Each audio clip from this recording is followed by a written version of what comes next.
오늘은 여호수아 강의 18번째 말씀, 여호수아가 기브온을 위해 싸우다, 이런 제목으로 말씀을 전하도록 하겠습니다. 여러분, 동전의 양면이란 말이 있습니다. 이 말을 사전에서 찾아보면 본능이 좋은 뜻과 안 좋은 뜻을 다 가지고 있다는 말입니다. 좋은 뜻과 안 좋은 뜻을 가지고 있다. 동전에게 양면이 있듯이 사람에게도 두 가지의 모습을 가지고 있습니다. 그렇게도 착하고 얌전한 사람이 불같이 화를 내는 모습을 보게 되면 저 사람 속과 겉 동전의 양면과 같다라고 말합니다. 어떤 사람은 의도적으로 이런 모습을 가지고 있습니다. 예컨대 이거는 실제 있었던 일인데요. 한 평범한 회사원이 낮에는 직장에 다니고 순진하고 사람들과 좋은 관계를 맺다가 밤에만 되면 폭력적이고 타락을 일삼고 이렇게 살아가는 경우도 있습니다. 또 의도적이지는 않지만 어떤 행동과 결정이 그가 한 행동 외에 또 다른 의미를 부여할 때가 있습니다. 제가 동전의 양면을 이야기하는 이유는 바로 이 부분을 설명하기 위함입니다. 오늘 우리가 읽은 본문 사건이 그렇습니다. 여호수아와 이스라엘이 기브온을 위해서 가나안의 연합군과 전쟁을 하고 있는 모습입니다.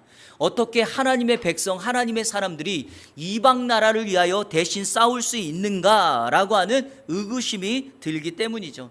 하지만 성도 여러분, 이 안에는 하나님의 숨겨진 의도, 하나님의 계획하심이 담겨져 있습니다. 그래서 오늘 말씀을 통해서 하나님의 숨겨진 의도, 계획하심이 무엇인지를 찾으며 오늘 이 영적 가난을 살아가는 저와 여러분의 삶 속에 우리에게도 동일하게 보여지거나 보여지지 않는 삶을 통하여 하나님의 계획하심을 이 땅에 드러내는 저와 여러분의 삶이 되시기를 주님의 이름으로 축원합니다. 오늘 말씀을 세 가지의 과정으로 설명드리도록 하겠습니다. 첫째로 여호수아가 기브온을 위해 전쟁에 참여하는 과정의 모습을 살펴보겠습니다. 왜 전쟁에 참여했는가의 그 과정이 필요합니다. 성도 여러분, 세상의 전쟁이든 성경에 나오는 전쟁이든 이유가 없는 전쟁은 없습니다.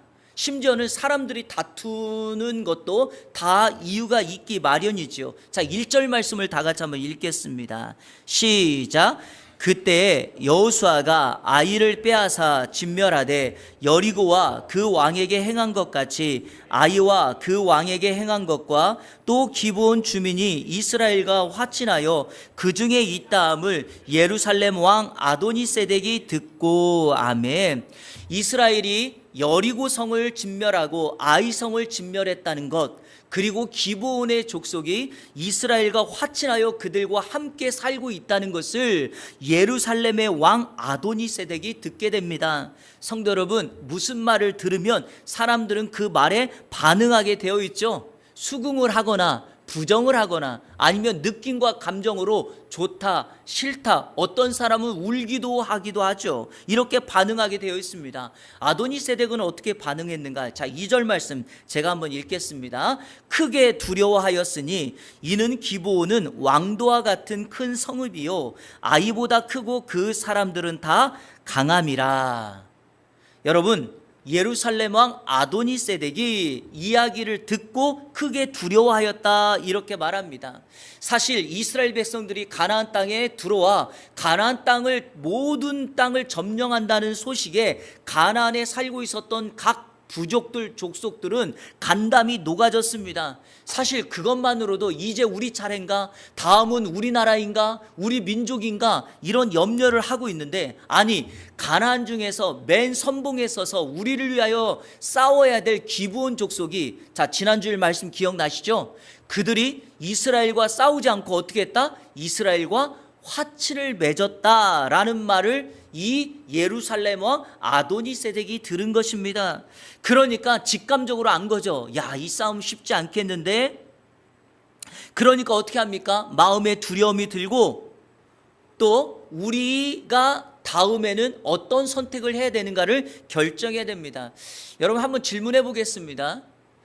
예루살렘 왕 아도니세덱이 이스라엘 백성들이 하나님의 역사로 가나안을 침공했고 우리 민족 중에서 그나마 가장 강력한 기브온이 이스라엘과 싸우지 않고 화친을 해서 그들과 함께 산다면 그 다음 나라들은 어떤 선택을 하는 것이 가장 바람직한 선택일까요? 어떤 선택을 하는 게 가장 좋을까요?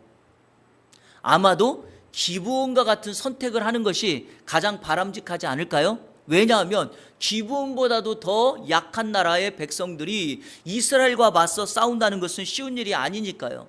그런데 오늘 성경 3절부터 5절까지를 보게 되면 예루살렘 왕 아도니세덱은 이와 같은 선택을 합니다.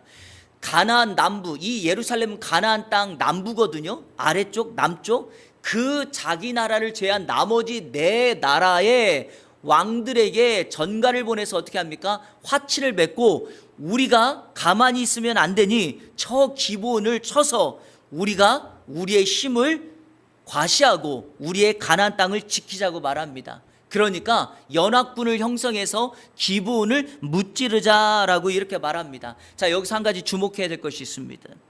성도 여러분, 가나안의 적이 기브온입니까? 이스라엘입니까? 이스라엘이죠. 그러니까 가나안의 연합군은 누구랑 싸워야 되죠? 그들의 적인 이스라엘과 싸워야 맞는데 예루살렘 왕 아도니세덱을 중심으로 한 연합군들은 이스라엘이 아니라 누구를 치러 가자? 기브온을 치러 가자 이렇게 말합니다. 왜일까요? 두 가지의 이유가 있는 것 같습니다. 하나는 이거라고 생각하죠. 이 사람들이 이스라엘과 싸워서는 이길 확률이 없다고 생각한 거예요. 지금 이스라엘과 맞서 싸워봤자 우리는 질 게 뻔하다. 다른 하나, 이게 중요합니다. 이스라엘과 싸우기보다는 지금 당장 기브온을 우리가 쳐서 어떻게 할까요? 민족들, 다른 민족들의 이탈을 방지하고 예컨대 혹여라도 우리 안에서 배신하고 배반하는 사람들이 어떤 결과를 초래하는지 우리가 직접적으로 보여주자라고 말하는 것입니다. 이해되죠?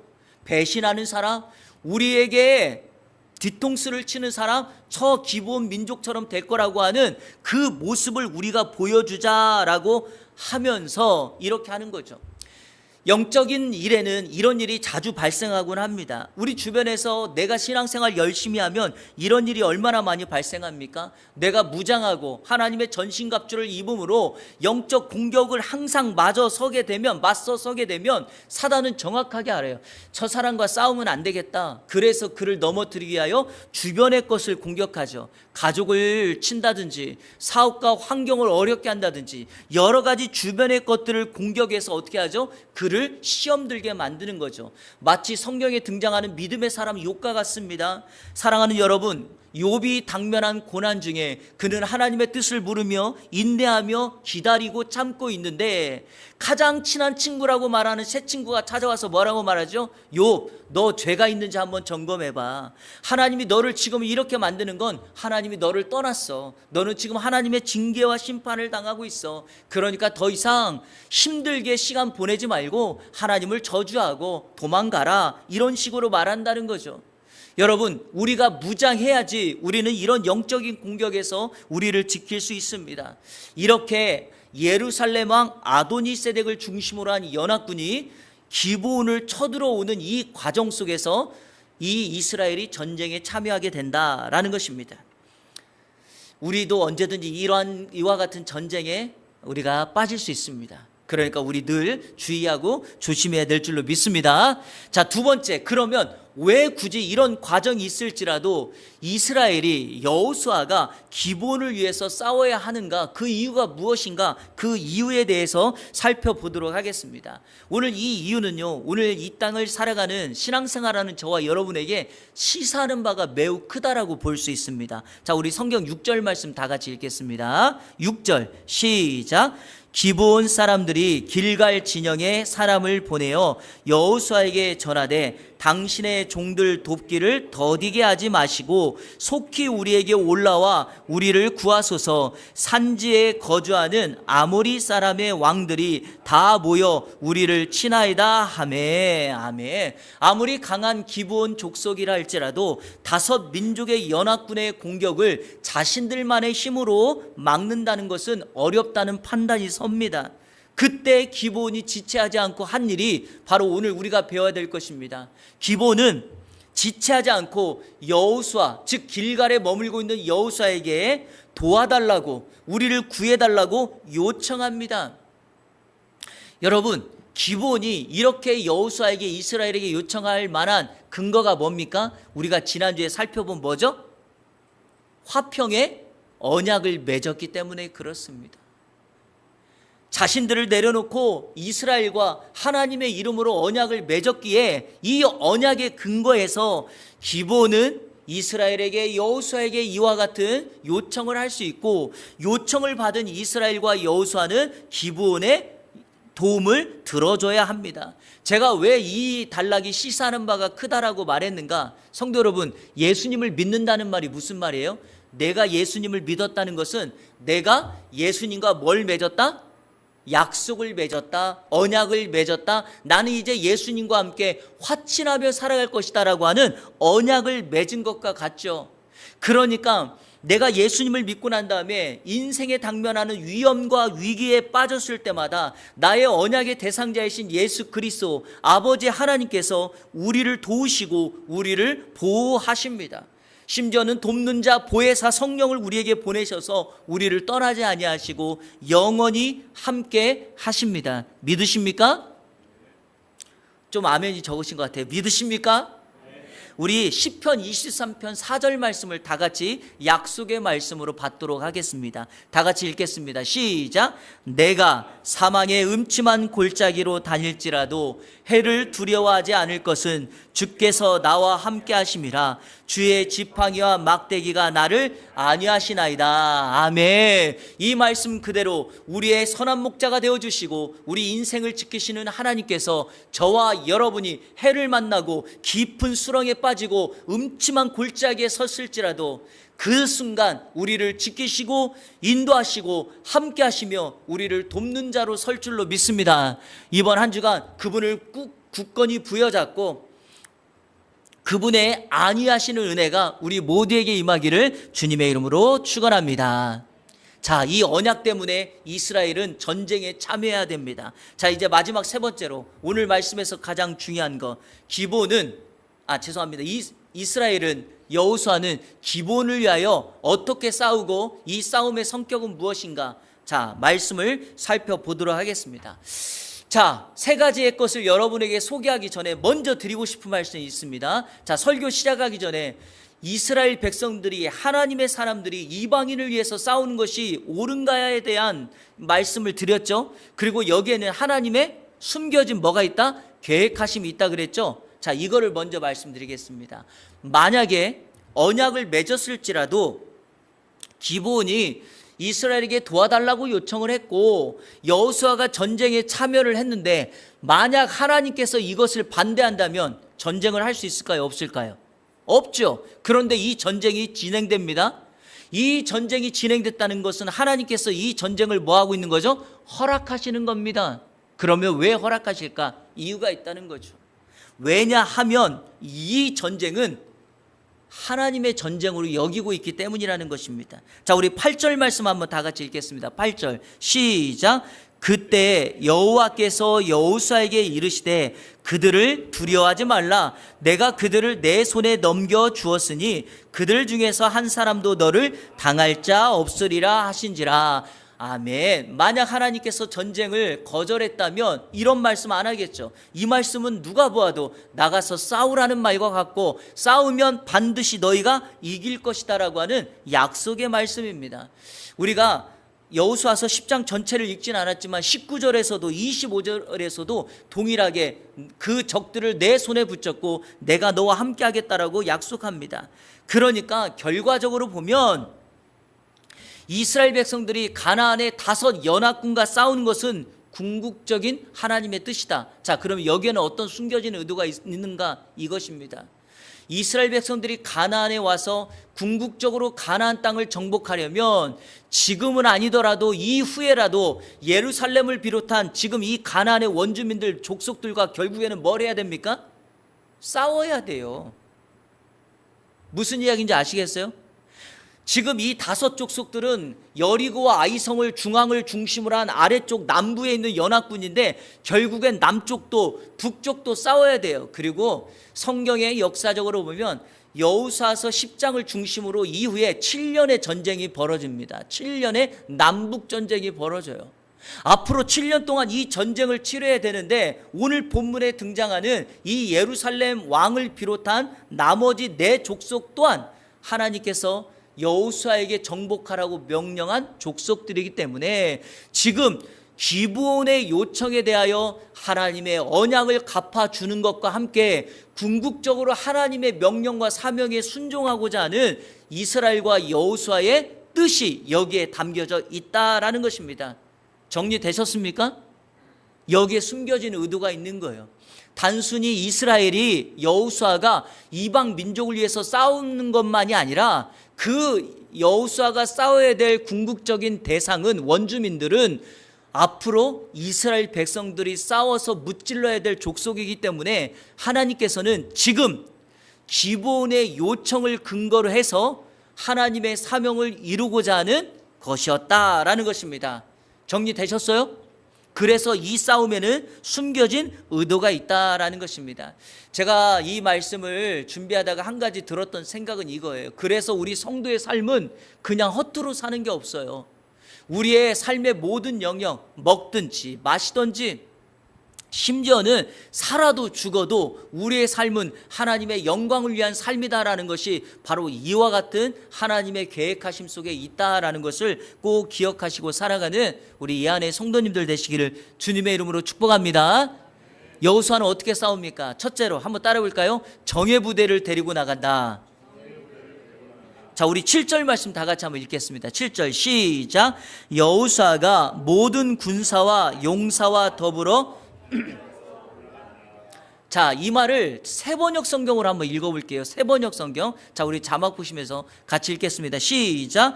여호수아는 정예 부대를 포함한 정군을 이끌고 길갈에서 진군하여 올라갔다. 아멘. 지금까지의 과정을 통해서 여호수아는 가나안의 전쟁을 어떻게 치러야 되는지를 배웠습니다. 그것은 바로 그냥 쉽게 생각할 것이 아니라 정예 부대와 정군을 데리고 나가서 싸우는 것입니다. 지금 여호수아는 길갈에 있고 기브온까지 정군을 데리고 가야 되는데 이거 쉬운 일 아닙니다. 왜냐하면 거리상으로도 30에서 약 40km 정도가 걸리고요. 여러분, 기브온은 해발 1800m의 험한 산지입니다. 전군을 데리고 정예 부대를 데리고 거기까지 간다는 것이 쉬운 일이 아니죠. 그런데 여호수아는 데리고 갑니다. 왜 그럴까요? 이것은 단순한 기브온을 위한 전쟁이 아니라 하나님의 전쟁이기 때문에 여호수아라고 하는 지도자는 그 백성들을 이끌고 가는 열정을 가지고 있었다는 거죠. 그래서 제가 설교를 준비하다가 여러 책들을 보니까 어떤 목사님들은 이 부분을 여호수아의 열정으로 기록하고 있습니다. 성도 여러분, 믿음 있는 사람 한번 따라보세요. 열정이 있어야 된다. 믿음 있는데 열정이 없으면 아무 일도 안 해요. 그래서 믿음의 사람들은 열정이 있어야 돼요. 그 열정이 사역의 열매를 만들어내고 모든 사역을 집중하게 만드는 거죠. 이번 한 주간 정예 부대의 군사가 되시고 하나님의 열정이 여러분의 열정이 되기를 주님의 이름으로 축원합니다. 자, 두 번째, 기습 공격을 해요. 한번 따라해보세요. 기습 공격을 한다. 자, 우리 9절 말씀 다 같이 읽겠습니다. 9절 시작. 여호수아가 길갈에서 밤새도록 올라가 갑자기 그들에게 이르니. 자, 이것도 우리 세번역으로 다시 한번 읽어볼게요. 시작. 길갈에서 떠난 여호수아의 군대는 밤새도록 진군하여. 아멘. 이겁니다, 여러분. 기브온을 위한 전쟁이라고 해서 여호수아는 쉽게 대하지 않습니다. 밤중에 군인들을 데리고 가서 갑자기 기습작전을 펼쳐서 기습공격을 합니다. 여러분, 기습작전이라는 말이 갑작스레 들이쳐 공격하는 작전이잖아요. 누구라도 알고 있다면 그게 기습작전이겠습니까? 누구도 알지 못하는 그런 영적인 틈을 노려 공격하는 거죠. 한번 따라해보세요. 전략, 실력. 그래서 이거를 전략이다, 실력이다 라고 말하는 거죠. 여호수아는 모세의 수종자였고 이스라엘의 군대 장관이었습니다. 그는 하나님의 군대 장관으로서의 점점점 시간이 지나면서 전략과 전술, 실력을 갖추고 있는 사람입니다. 제가 우리 성도님들께 자주 강조하는 게 이거 아닙니까? 믿음의 사람들은 맡겨진 일에 뭐가 있어야 된다? 실력이 있어야 된다. 전문가가 돼야 된다라는 거예요. 그래야지 하나님이 찾으시고 하나님이 쓰시는 사람이 된다라는 것입니다. 지난 수요일 저녁 유키전더 블록이라고 하는 TV 방송에서 영화배우 차승원이라는 사람이 나왔습니다. 혹시 보신 분 한번 손 들어보세요. 보신 분 없으세요? 예. 제가 그러면 설명을 해드릴게요. 여러 올림픽에 영웅도 나오고 했는데 이 사람이 나왔어요. 그런데 이 사람이 나와서 자신의 연애 생활을 바탕으로 깨닫게 된 연예인 경쟁력의 사유소를 말해요. 연예인은 이런 경쟁력이 있어야 된다라고 네 가지를 말해요. 한번 볼래요? 네 가지? 이렇게 말합니다. 경쟁력 있는 실력, 경쟁력 있는 가격, 경쟁력 있는 성품, 경쟁력 있는 외형, 이 네 가지가 있는데, 요소예요. 있는데 그가 강조한 게 뭐냐? 이 중에 특별히 두 가지를 가지고 있으면 최고의 연예인이 된다는 거예요. 그가 꼬집은 두 가지가 뭐냐? 경쟁력 있는 성품과 거기에다가 경쟁력 있는 실력을 갖추면 된다는 거예요. 그러면 이 사람을 죽을 때까지 쓰임 받는다는 거예요. 제가 무릎을 쳤죠. 왜 쳤냐? 이거는 하나님께서 이 땅에 사용하시고 쓰시는 사람과 동일하기 때문이죠. 하나님이 어떤 사람 쓰십니까? 성품이 좋은 사람 쓰시는 거예요. 하나님이 어떤 사람 쓰십니까? 실력 있는 사람을 쓰는 거죠. 하나님이 찾고 구하는 사람의 신뢰를 다윗을 통해서 보겠습니다. 제가 가끔 소개해드리는 성경 구절인데요. 하나님께서 목동이었던 그 다윗을 왜 이스라엘의 지도자로 씁니까? 시편 78편 70절부터 72절까지 다 같이 읽겠습니다. 시작. 또 그의 종 다윗을 택하시되 양의 우리에서 취하시며 전 양을 지키는 중에서 그들을 이끌어내사 그의 백성인 야곱 그의 소유인 이스라엘을 기르게 하셨더니, 자, 목동이었지만 그곳에서 그를 택하여 취해서 이스라엘 백성들을 치게 했다는 거예요. 자, 72절 같이 읽겠습니다. 시작.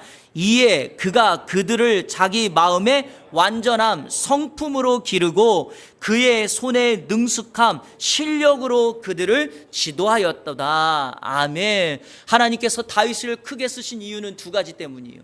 그는 하나님을 향한 마음의 성실함과 좋은 성품을 가진 사람이에요. 어느 누구도 골리앗 앞에 섰을 때 하나님의 이름이 비방받는데 나서지 못하는데 그의 마음의 믿음과 그 성품이, 자기가 가지고 있던 그 마음의 성실함이 가만히 있게 하지를 못해요. 그래서 다윗아 골리앗 앞에 나갑니다. 자, 두 번째가 뭐예요? 그 손의 능숙함으로. 그는 어린 목동이었지만 양을 칠 때 그냥 치지 않았어요. 그 양을 자기 생명처럼 여겼단 말입니다. 이리가 오거나 늑대가 올 때 양을 해치려고 할 때 그는 자신의 목숨을 걸고 손에 들고 있던 막대기, 손에 들고 있던 지팡이, 허리춤에 차고 있던 막대기를 들어서 그 악한 맹수들을 무찔러서 자기의 양들을 지켰습니다. 그랬더니 지팡이를 사용하는 능력, 막대기를 사용하는 능력, 그리고 그가 쉴 때마다 하였던 두 가지의 것, 하프를 타는 음악 실력, 그리고 물매를 던졌던 그 실력이 하나님께 쓰임받았는데 어떻게 쓰임받습니까? 하나는 하나님을 예배하는 도구로, 하나는 골리앗 악한 장수를 무찌르는 무기로 쓰임받게 되었다는 거죠. 여러분, 이런 걸 보면 하나님의 사람에게 그냥 하는 일은 하나도 없다라고 믿습니다. 그렇게 생각하십니까? 칼질을 잘해서 반복적으로 하면 이제 어떻게 돼요? 정말 날카롭게 예리하게 슬라이스를 할 수가 있겠죠. 밥을 지을 때도요, 여러 번 반복해서 열심히 하면 그렇게 할 수 있겠죠. 이번 올림픽을 통해서 우리가 보지 않았습니까? 땀은, 수고는 헛된 것으로 돌아오지 않는다라는 걸 우리가 보지 않았습니까? 그러니까 반복적인 훈련과 그것을 견뎌낼 수 있는 그 마음이 사람을 메달로 면류관을 받게 만드는 것이죠. 성도 여러분, 마음을 길러내십시오. 그리고 실력을 갖추십시오. 하나님이 반드시 여러분을 쓰시고 이 시대에 믿음의 사람으로 여러분을 사용하여 주실 줄로 믿습니다. 여기 계신 청년들, 그리고 여기 계신 여러분의 자녀들, 우리 다음 세대에게 제가 권면합니다. 열심은 있는데 실력이 없다? 뭔가 좀 이상하지 않나요? 실력은 있는데 너무 게으르다? 언젠가는 망해요. 그래서 우리는 이 두 가지를 잘 훈련할 수 있도록 길러내야 됩니다. 성령의 충만함으로, 성령의 열매로 주님의 마음을 닮은 성품을 갖게 하고, 맡겨진 일에 최선을 다해서 지금이 아니면 안 된다라고 생각하고 학과 공부에, 나의 지금 전공 분야에 최선을 다해서 그것만큼 내가 잘할 수 있다라고 생각하는 저와 여러분의 복된 삶이 되시기를 주님의 이름으로 축원합니다. 세 번째, 이게 가장 중요한데요. 여러분, 믿음으로 전쟁에 참여하면 하나님께서 개입한다는 거예요. 한번 따라해볼까요? 믿음으로 나가면 하나님께서 개입하신다. 기본을 위해 싸우는 가나안 연합군 간의 이스라엘의 전쟁은 그들의 전쟁이 아니었죠. 이거는 하나님의 전쟁이었습니다. 우리가 제가 앞에 얘기했던 정예 부대를 데리고 나가고 기습작전을 취해서 그들이 이겼다라고 말할 수도 있겠지만 그건 반절만 맞습니다. 이스라엘 백성들이 이길 수 있는 진정한 힘은 무엇입니까? 정예 부대를 데리고 나가고 기습작전을 펼친 다음에, 자 10절에 이렇게 기록되어 있죠. 같이 읽겠습니다. 10절 시작.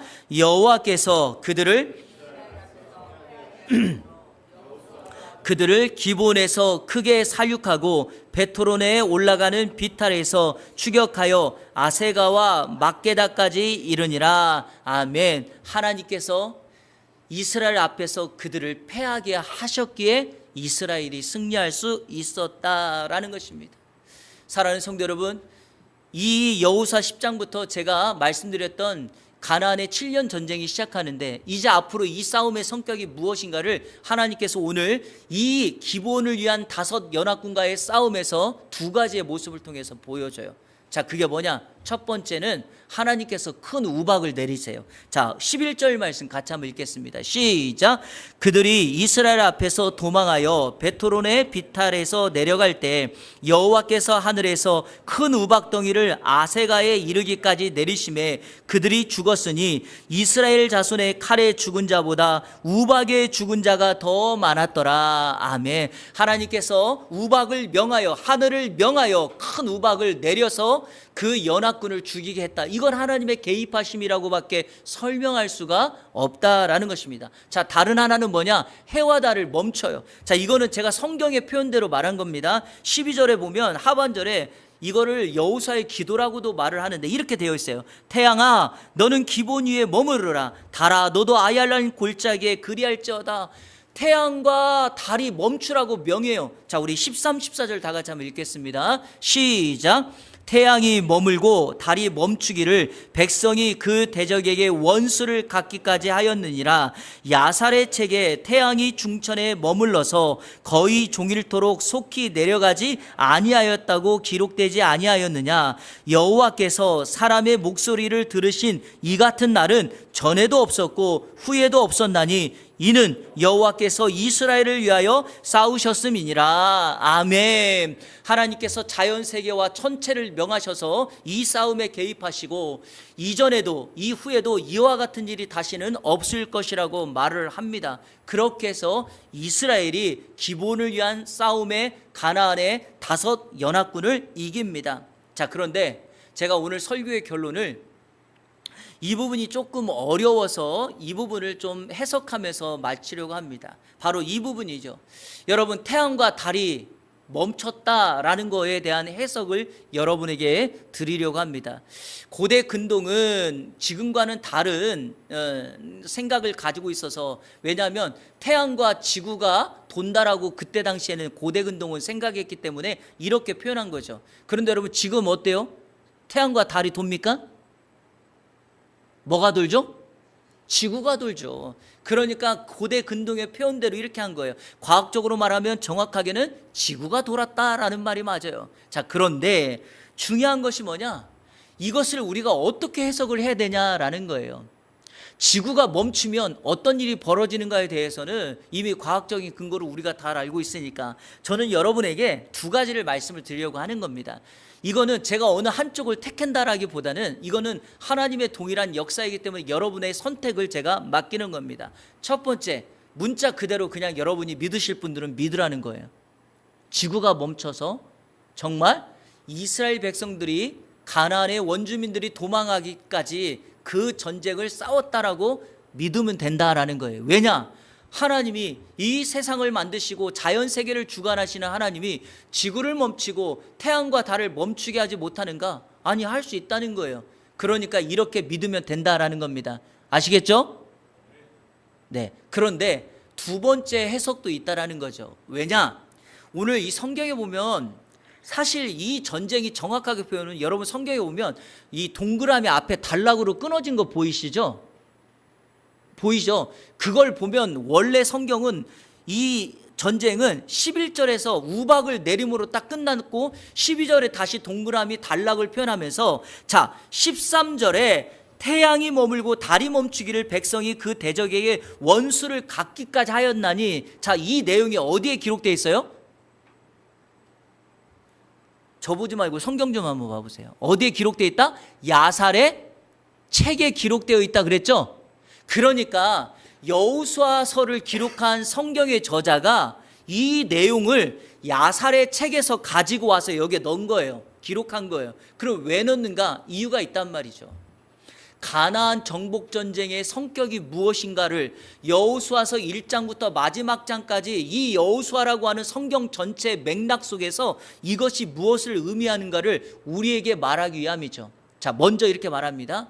여러분, 가나안의 정복 전쟁은 하나님께서 싸우셔서 하나님이 친히 무찌르는 전쟁이라 그랬죠. 자, 그런데 우리가 가나안 땅 그러면 뭐라고 부르죠? 가나안 땅을 젖과 꿀이 흐르는, 그 다음에 뭐예요? 약속의 땅이라고 불러요. 이 약속의 땅은 하나님께서 아브라함에게서부터 약속했던 땅이고, 이 약속의 땅은 하나님께서 하나님을 예배하는 거룩한 장소로 만든 땅이에요. 그러니까 이스라엘 백성들이 광야에서 방황하다가 가나안 땅, 약속의 땅에 딱 들어가면 거기서 이제 하나님을 온전히 예배하고 하나님의 성민으로서 하나님만을 높이는 언약 백성의 삶을 살게 만든 땅이 바로 뭐다? 가나안 땅이에요. 그런데 여러분, 고대 근동의 역사, 성경 배경의 역사에서는 해, 달, 별은 다 뭘 상징하냐? 우상을 상징해요. 우상. 그래서 해신을 믿고 달신을 믿고 별신을 믿는 겁니다. 지금도 동일하게 해요. 이집트나 메소포타미아 문명을 보면, 문양을 보면 해, 달, 별의 문양이 많지 않습니까? 바로 그런 것처럼 우상의 문화를 상징해요. 그런데 하나님께서 이스라엘 백성, 특별히 이 가나안의 5 원주민들을 무너뜨릴 때 하나님께 여호수아서를 기록한 저자가 하나님의 의도하심을 드러내기 위해서 야살에 있는 내용 가운데 이 내용을 딱 갖다 들었으면서 하나님은 해, 달, 별과 같은 우상 위에, 가나안의 우상 위에 머물러 그 가나안 땅을 자신의 약속 그대로 성전을 만들고 축복의 땅을 만들어서 이곳에서 하나님의 구원의 역사를 일으키는 이 일들을 만들어내겠다라고 하는 그 성경의 역사를 보여주기 위함이죠. 바로 그것이에요. 사랑하는 여러분, 지금도 하나님은 지구를 멈추게 할 수 있을 거예요. 하지만 과학을 뒤집어 그런 방식으로는 역사하지 않습니다. 지금도 여러분 여전히 하나님은 말씀을 통해서 역사하지, 여러분 잠들고 있을 때 아니면 여러분이 예배 드릴 때 여러분의 귓전에 놓고 형서가 이거 해라 이렇게 말합니까? 아닙니다. 하나님의 말씀을 가지고 말하지 않습니까? 그러니까 오늘 이 말씀을 우리는 어떻게 해석할 수 있는가? 하나님은 영적 가난을 살아가는 저와 여러분들에게 세상의 문화를 좀먹는 우상의 세력들, 맘모니즘, 세속주의, 성장주의, 이런 것들을 멀리하고 오직 이 땅에서 저와 여러분을 통하여 하나님의 영광만이 나타나고 하나님을 예배하는 예배자로서 여러분이 속한 공동체를 거룩한 성전으로 만들어 하나님의 축복의 통로가 되는 것을 원하신다라고 하는 것이죠. 그래서 결론적으로 이렇게 말합니다. 사랑하는 여러분, 영적 가난을 살아갈지라도 너무 염려하지 마십시오. 하나님이 저와 여러분을 당신의 지팡이와 막대기로 지키시고 안위하실 줄로 믿습니다. 그런 한 주간 되시기를 주님의 이름으로 축원합니다. 우리 시간에 결단의 찬양 드릴 때 영적 가난을 살아가는 저와 여러분들에게 우리 주님께서 우리의 산성이시고 나의 요새가 되어주시고 나의 소망이 되어주신다, 그리고 그분을 붙잡으면 그분이 나의 힘이다 라고 하는 걸 고백하며 아무것도 두려워하지 말라, 우리 같이 고백하며 찬양하도록 하겠습니다.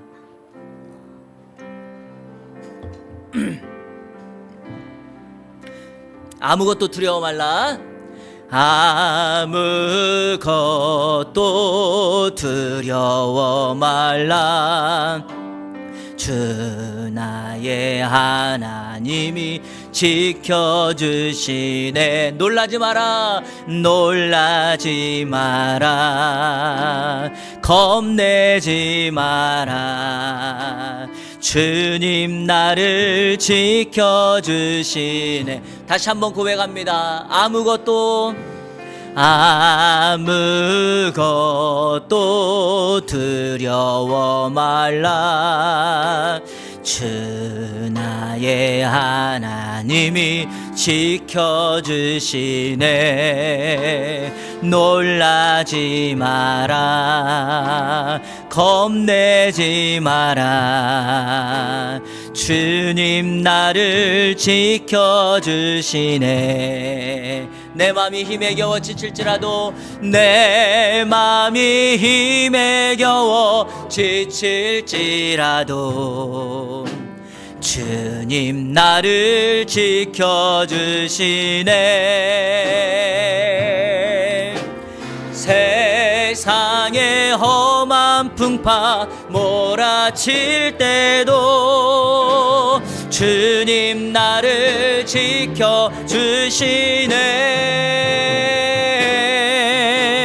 주님은 나의 사성,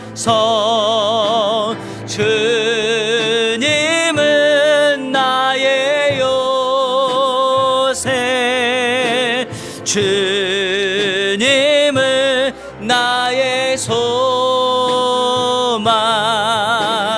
나의 힘이 되신 여호와. 주님은 나의 산소, 주님은 나의 산소, 주님은 나의 요새, 주님은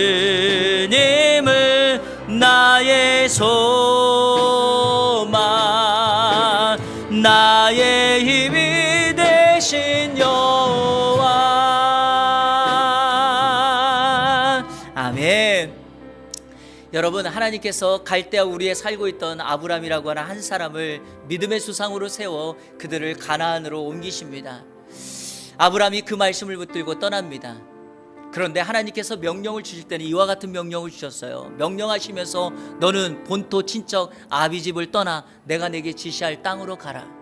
그리고 아버지와 조카를 데리고 가나안을 향하여 오는데, 가나안으로 직선거리로 오지 않고 위쪽으로 가요. 위쪽에 갔다가 하란에 머뭅니다. 여러분, 하란이 어떤 장소입니까? 아버지 데라가 생을 마감하는 자리예요. 하란이라는 말이 스테이션이에요. 정류장이라는 말이에요. 그곳에서 데라는 딜레이, 지연시킨다는 뜻이에요. 아브람 입장에서는 아버지를 여의는 슬픔을 만났지만 하나님의 계획하심 속에서는 그 아버지 데라가 아브람의 아버지 데라가 아브람의 목적과 사명을 지키는데 지연시키는 자가 되었어요. 바로 그 하란에서 하나님의 말씀이 떨어지자 성경은 이렇게 말합니다. 창세기 12장 4절, 아브람이 말씀에 의지하여 나아갔다, 이렇게 말해요. 어느 장소인지 알 수 없어요. 하지만 믿음의 발걸음을 떼어 그랬더니 그때부터 하나님의 인도하심의 역사가 시작되죠. 바로 가나안은 그런 곳이에요. 지금 당장 눈에 보여서가 아니라 말씀을 붙들고 믿음의 발걸음을 뗐더니 우리 하나님께서 예비하시고 함께 하시고 보호해 주신다라는 약속의 말씀을 해요. 신앙생활은 현실이에요. 현재형이에요. ing예요.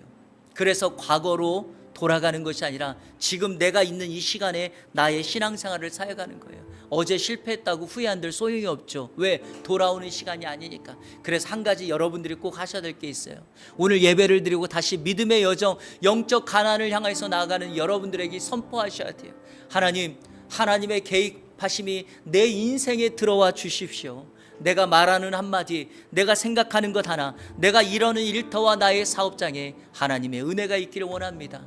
우리 사랑하는 다음 세대 우리의 자녀들이 이제 내일부터 개학을 한다고 하는데, 하나님, 그 아이가 새롭게 시작되는 2학기에 하나님의 지혜와 명철을 주셔서 다윗에게 허락하셨던 손의 성실함과 마음의 성실함, 완전함과 손의 능숙함, 실력을 주셔서 우리의 자녀들로 하여금 이 세대를 정복해 나가고 하나님이 원하실 때 하나님 앞에 쓰임받는 믿음의 사람 되게 해달라고, 그리고 또 하나, 우리 이안교회가 그와 같은 사람들을 훈련하는 전초기지가 되게 해달라고 우리 시간에 다 같이 합심하여 동성으로 기도하며 나갑니다. 기도하겠습니다. 좋으신 아버지 하나님 감사합니다. 영적 가난을 살아가고 있는 저와 우리 성도들 오늘 말씀을 통하여 우리와 함께 하시며 하나님의 선한 뜻을 붙들고 나아가는 인생 가운데 우리 하나님께서 우리를 위하여 싸우시는 줄로 믿습니다. 여호수아가 기본을 위하여 싸웠던 그 싸움은 오늘 하나님께서 우리를 위하여 이 땅 가운데 싸우신다라고 하는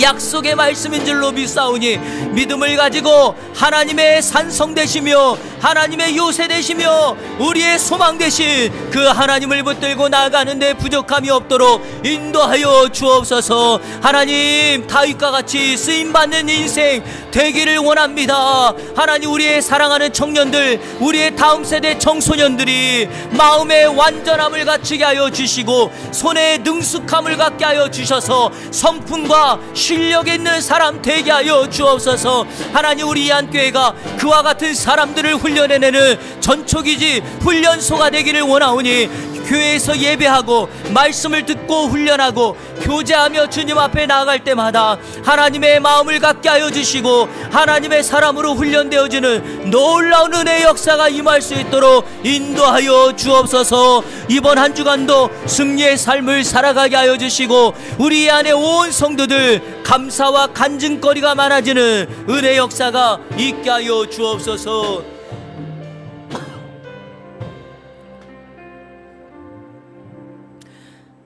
하나님, 오늘 말씀을 통해서 가나안의 7년 전쟁이 시작하는 말씀을 살펴보았습니다. 기본을 위하여 여호수아가 싸웠던 그 모습이 오늘 이 땅 영적 가나안을 살아가는 우리들을 위하여 하나님께서 싸우시는 줄로 믿습니다. 이번 한 주간도 이 약속하신 하나님을 붙들고 우리 인생에 개입하시며 우리를 위하여 싸우시는 그 하나님을 신뢰하며 살아가게 하여 주옵소서. 다음 주 만날 때까지 승전보를 울리게 하여 주시옵시고 특별히 우리 사랑하는 다음 세대들, 우리의 자녀들, 우리의 청년들, 그리고 우리의 가정과 일터 위에 정말 하나님께서 원하시는 축복의 역사, 하나님의 기적의 역사가 일어나게 하여 주옵소서. 예수 그리스도의 이름으로 축복하며 기도하옵나이다. 아멘.